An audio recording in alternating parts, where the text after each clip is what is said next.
Assalamu alaikum wa rahmatullahi wa barakatuh. Yau za mu yi karatu ne akan yadda mutum zai yi using Word. Zai zama part 2 kenan, yadda za ka sa wa rubutu kala da yadda za ka iya saurin typing da sauransu dai. Idan muka tafi shi Word ɗin 2016 da yake shi nake amfani da shi, sai mu shiga ciki. To yanzu sai mu ɗau yanda za a yi creating ɗin letter heading cikin Word, kamar yadda kuke ganin wannan. Yanzu idan muna son mu yi kamar wannan ita ce letter heading, wannan daga kan Mobile Co. Global Nigeria Ltd, Import Export and General Merchant, har zuwa our ref URF CDET, sai kuma body of the letter din har zuwa ƙarshe. So yaya za mu yi creating din letter heading kamar haka da kala da komai? Farko za ka danna Control N, shine new page. Bayan ka danna Control N ya nuno ma sabon page, sai ka rubuta sunan head na letter heading din naka. Misali mun sai mu sa A. Idan kana son rubutu yana kan small letter, sai kake son ka mayar da shi capital letter, daga gefen keyboard ɗinka akwai abin da ake ce mai caps lock, sai ka danna shi kamar kunna da kashewa ne. In ka danna zai dawo capital letter, in ka danna zai koma small letter. So yanzu muna son mu yi amfani da small capital letter, ce AMY Graphics TV, sai ka yi highlighting ɗin shi AMY Graphics TV ɗin, sai ka yi bolding ɗin shi, sai ka tafi bold, sai ka danna, sai ka shiga ɓangaren character. In ka shiga ɓangaren character sai ka nemo character mai kauri, kamar misali Kofa Black, sai ka saka ta. Ga rubutun yayi kauri sosai, sai ka koma ka ja rularka, rubutun zai yi sama sosai. Sai ka je ka sa kala, sai ka yi amfani da kalar da kake bukata. Misali sai mu sa wannan. Mun gama da head kenan, sai ka daɗa sauka ƙasa, sai ka rage font size ɗin. Za ka yi amfani da control da bracket kenan, open bracket, shine zai rage ma size, ko kuma ka koma font, shine na font size, shine aka ce control and shift P. Sai ka shiga, sai ka mayar da shi yanda kake son ya koma. Kun ga abin ya ragu. Sai ka sa address,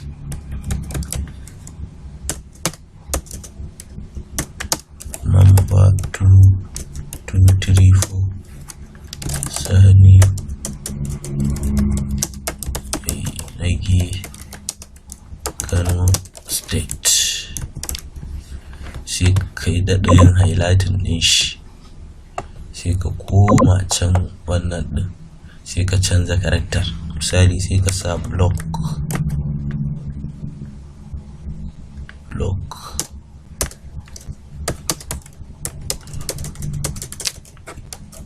ko kuma ka sa kawai normal character kamar murya,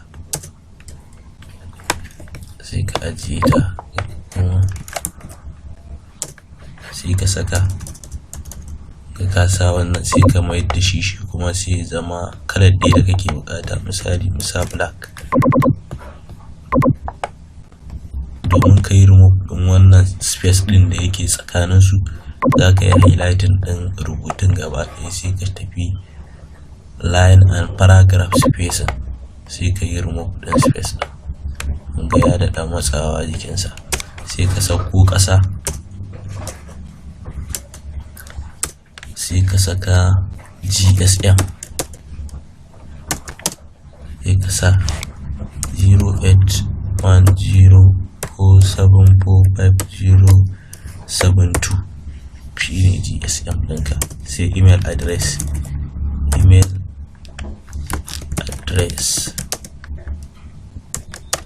sai ka sa AMY graphicsdesign@gmail.com.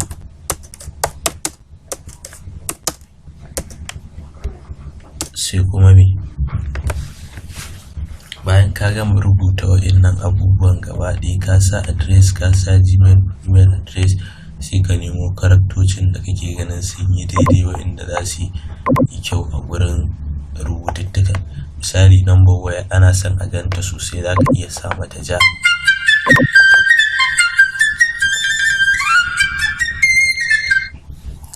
Number waya ana son a ganta, za ka iya sa mata jan rubutu. Sai kuma email address ɗin shi kuma sai ka ƙanƙanta shi, kamar yadda shi ƙarami. Sai kuma sai ka daɗa sakowa ƙasa, sai ka jawo layi.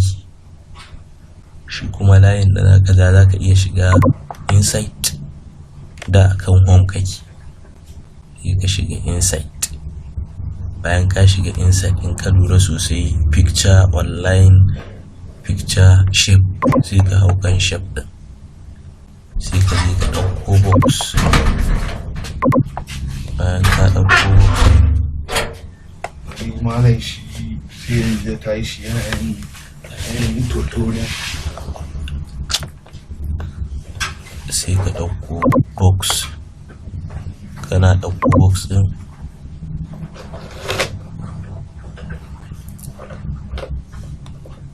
sai ka sa kalar da kake buƙatar kalar ya kasance. Misali, kamar musa baki ba zai ba, sai ka sa blue.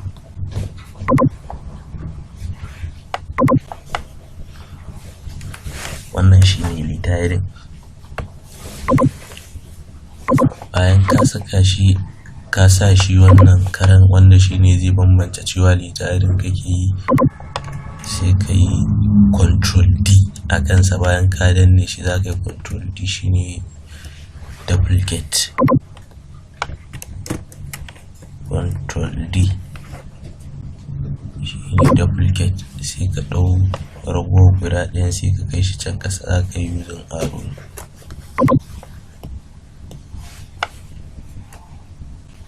Kai shi can ƙasa.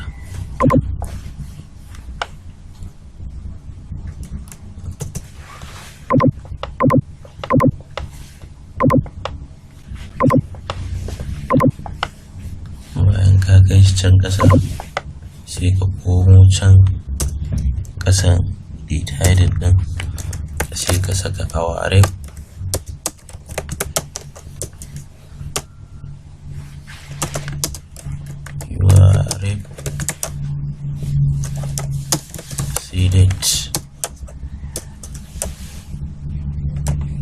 Shi kuma wannan yana buƙatar ka saka masa, yana buƙatar ka sa mai karakta ne wanda yake kamar style, wanda za a gansu irin alallan ƙwashen nan. Misali, idan muka yi sacin ɗin Edwardian, idan ka saka ta, za ka ga ta yi daidai da gurin. Sai ka rage layukan saboda ka saita shi rubutun naka ya zama na cewa ya hau kan layi ɗaya.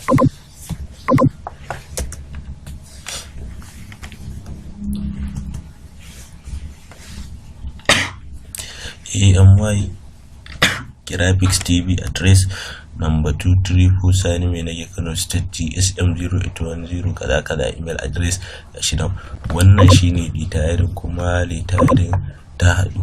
Sai dai wani zubin akwai buƙatar wani zai ce maka yana son ka sa mai box a tsakani ta inda zai bambance inda zai yi rubutu. Za ka daga komawa inside, sai ka shiga shape ɗin, sai ka ɗauko box ɗin da za ka dora masa a kai. Za ka iya saka masa wannan,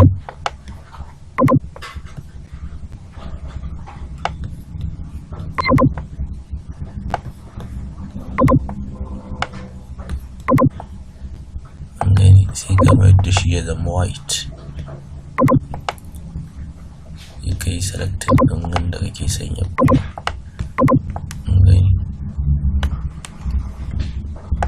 Wannan shi ne retiring takaici.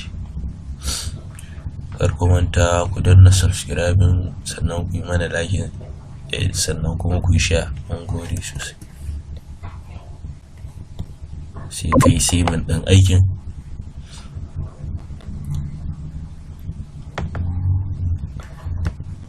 Na save.